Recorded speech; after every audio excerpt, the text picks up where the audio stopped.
Hello everyone, कैसे हैं आप सब। मैं सिमरन अरोरा। आज हम सीखेंगे पैंट की कटिंग, वो भी 25 साइज़ से लेकर 40 साइज़ तक। मेथड सिर्फ एक होगा और आप किसी भी साइज़ की पैंट कटिंग कर सकते हो। ये जो मैं ऐसे खोल रही हूँ ये तो है चौड़ाई कपड़े की, ठीक है, अर्ज। और जो अब लेयर खोलूँगी ये है कपड़े की लंबाई, ठीक है। अब हम क्या करेंगे, कपड़े को जो चौड़ाई है, कपड़े की जो अर्ज है, अर्ज की तरफ से कपड़े को फोल्ड करेंगे। कपड़े को लंबाई में फोल्ड करिए और अच्छे से सेट करके रख लीजिए।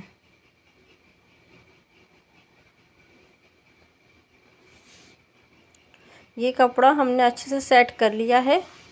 अब ये देखिए पल्ले में हटा रही हूँ, ये है खुली साइड और इसके जस्ट सामने वाली जो साइड है वो है बंद साइड। हमें पैंट का जो भी निशान लगाना है, जो भी नाप लगाना है, वो हम लगाएंगे खुली साइड से, क्योंकि हमारे 4 पार्ट होते हैं पैंट के, 2 आगे के अलग और 2 पीछे के अलग। इस तरीके से हमारी पैंट कटिंग होती है। तो उससे पहले हम क्या करेंगे, सबसे पहले हम आधा इंच का सीधा निशान लगाएंगे, जो भी हमारी लंबाई होगी। तो ये लंबाई हमने आधा आधा इंच की ले ली है। अब इसके बाद लेंगे हम पैंट की लंबाई। तो जो पैंट की लंबाई है वो है हमारी 38 इंच की, और इसमें लेंगे हम 2 इंच का मार्जिन, ठीक है। और 2 इंच का मार्जिन लेने के बाद दोनों लाइनों को अच्छे से ड्रॉ कर दीजिए सीधी सीधी फुल कपड़े पर। अब इसके बाद अब हम लेंगे कमर। कमर है हमारी 40 इंच की, और 40 का चौथाई भाग निकालेंगे, हो जाएगा 10 इंच। अब इसमें 1 इंच तो हमें प्लेट के लिए लेना है और 1 इंच हमें मार्जिन के लिए लेना है। तो हो जाएगा ये कपड़ा हमारा 12.5 इंच का। तो जितना हमने आसन लिया है, सॉरी, जितनी हमने कमर ली है उतना ही हम आसन लेंगे।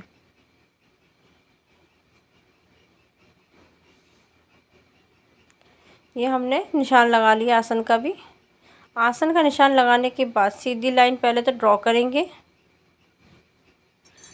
ड्रॉ करने के बाद अब हम लेंगे इसी लाइन से 2 इंच का मार्जिन, सॉरी एक्स्ट्रा। ये हमने 2 इंच का एक्स्ट्रा लगा दिया है, क्योंकि हमारी जो टाई है वो है 24 इंच की। 24 का हम हाफ करेंगे तो होगा 12 इंच। तो 12 इंच में हम 1 इंच की लूजिंग देंगे और 1 इंच का हम सिलाई में चला जाएगा। तो उस तरीके से हम निशान लगा लेंगे। तो ये हमारा कंप्लीट आ रहा है।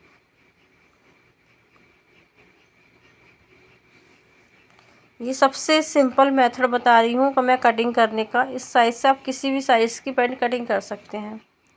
अब इसके बाद जहाँ से हमने आसन लिया है वहाँ से हम सीधी लाइन ड्रॉ करेंगे। सीधी लाइन ड्रॉ करने के साथ साथ हमें ये भी चेक करना है कि जो हमारी लंबाई है, ये चौड़ाई है जो थाई की, वो कितनी है। तो इसको भी हम नाप लेंगे। तो ये हमारी है 14.5 इंच की। तो जहाँ से हमने 38 और 40 का नाप लिया था, वहाँ से हमें 14.5 इंच का निशान लगाना है। अब ये 14 इंच का निशान, 14.5 इंच का निशान लगाने के बाद इंची टेप को हाफ करना है और नीचे की मोहरी का हमें सेंटर पॉइंट निकालना है। ये हमने तो बीच में निशान लगा दिया है। अब दूसरा निशान जो हमने कमर ली थी उसका भी हम हाफ करेंगे, और इसके बाद जो हमने थाई ली थी उसका भी हम हाफ करेंगे।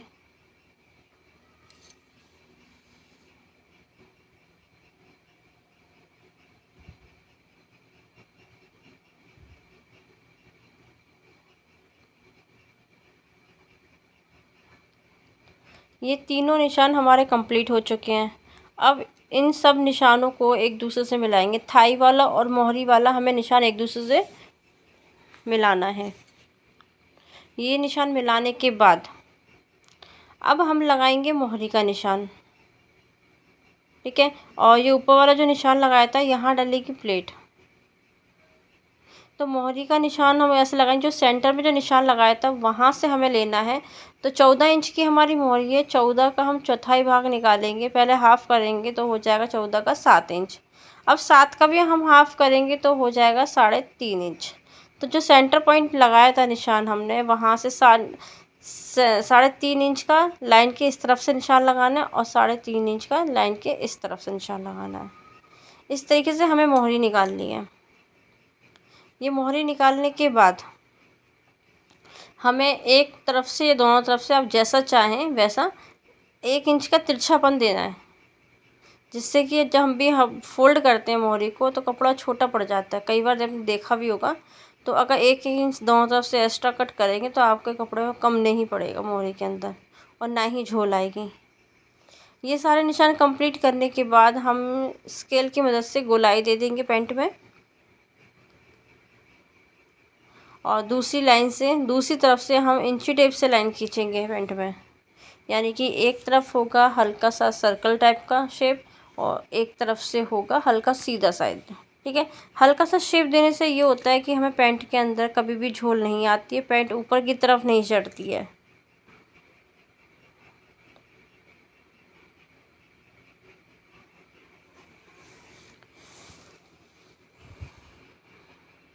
ये देखिए हमने निशान लगा दिया। ये निशान हमें ऊपर तक लगाते हुए जाना है कि कहीं पर भी जाके पैंट में नोक टाइप की नहीं निकले।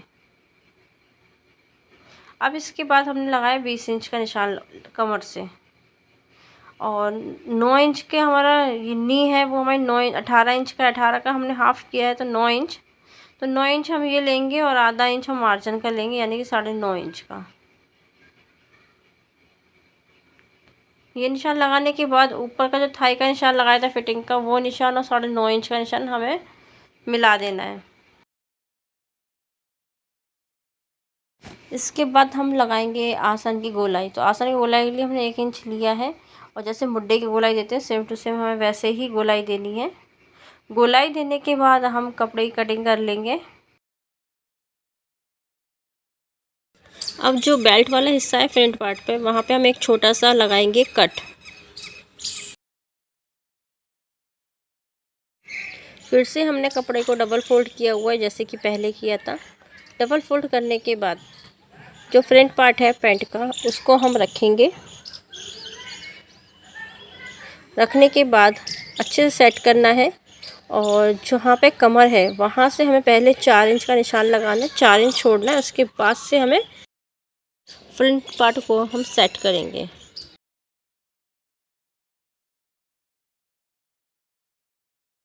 इसके बाद हम निशान लगाएंगे, आसन पे एक सीधी लाइन खींचेंगे, दूसरी लाइन खींचेंगे हम जहाँ पे हमारी पैंट का एंड हुआ है कमर की साइड, वहाँ से। इसके बाद हम 2-2 इंच का निशान लगाएंगे। हर जगह से हमें 2-2 इंच का निशान लगाना है।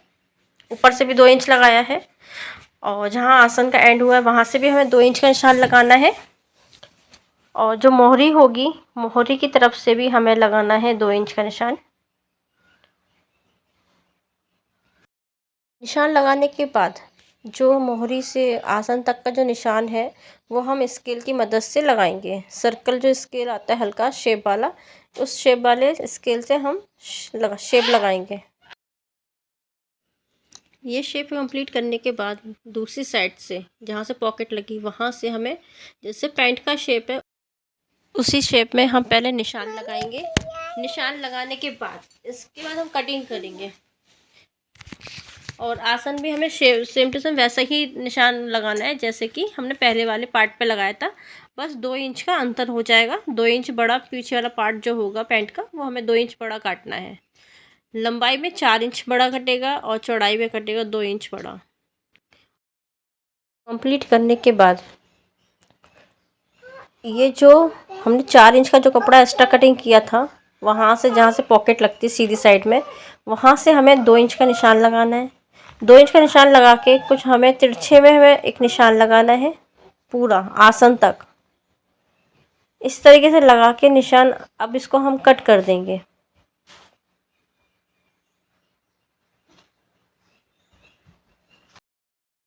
अब कटिंग करेंगे हम पॉकेट की। तो पॉकेट की हमने डबल फोल्ड कपड़ा लिया हुआ है, साइड का कुछ बच गया था आसन के बीच का, इसलिए शेप गोलाई में दिख रहा है। तो पॉकेट की जो लंबाई होगी वो होगी हमारी 15 इंच की, और चौड़ाई हमारी 7-7.5 इंच की आप ले लीजिए। इससे ज़्यादा नहीं लीजिएगा, काफ़ी ज़्यादा चौड़ी हो जाएगी। और एक कुछ इस तरह की शेप दे दीजिए। ऊपर से कम इसकी जो चौड़ाई होगी वो 4.5 से 5 इंच रख सकते हो। इससे ज़्यादा नहीं रखिएगा, पॉकेट बहुत ही ज़्यादा ओवर लगती है और शेप देना बहुत ज़रूरी है। ये यहाँ से जॉइंट है तो इस जॉइंट को हम कट कर देंगे। तो हमारी ये पॉकेट है, ये तो 2 पार्ट में हो जाएगी। हाँ, पॉकेट का एक चीज़ का और याद रखिएगा कि पॉकेट हमें लगानी कहाँ है। और जब भी हम पॉकेट लगाएंगे तो जो कोई राइट हैंडेड है तो वहाँ पे उनकी राइट हैंड पे लगाइएगा, और जो लेफ़्ट हैंडेड है तो लेफ़्ट हैंडेड लगाइएगा। ठीक है। अब ये हम काट रहे हैं बेल्ट को। तो बेल्ट की जो हमारी कमर की जो चौड़ाई है फ्रंट पार्ट की, हमें उतनी ही लंबी पट्टी काटनी है, उससे 2 इंच लंबी, और चौड़ाई लगभग आप 4 इंच चौड़ी ले लीजिएगा और सीधी पट्टी कट कर लीजिए। नॉर्मल कट करते हैं, पट्टी कट करने में कोई चेंजिंग नहीं है, सेम टू सेम वैसे ही कटेगी जैसे नॉर्मल आप कट करते हो। फिर हमारी कट हो चुकी है। ये देखिए सिलने के बाद कुछ इस टाइप से लग रही है फ्रंट पार्ट से, और बैक पार्ट से हमने इलास्टिक लगाई है तो हल्की हल्की रिंकल्स दिख रही होंगी आपको। देखिए पॉकेट कुछ इस तरीके से लगाया हुआ है हमने। आपको ये वीडियो अच्छी लगी है तो प्लीज़ लाइक कमेंट सब्सक्राइब जरूर कीजिएगा। मिलते हैं नेक्स्ट वीडियो में, तब तक के लिए bye bye. Bye bye. Bye bye. Bye bye.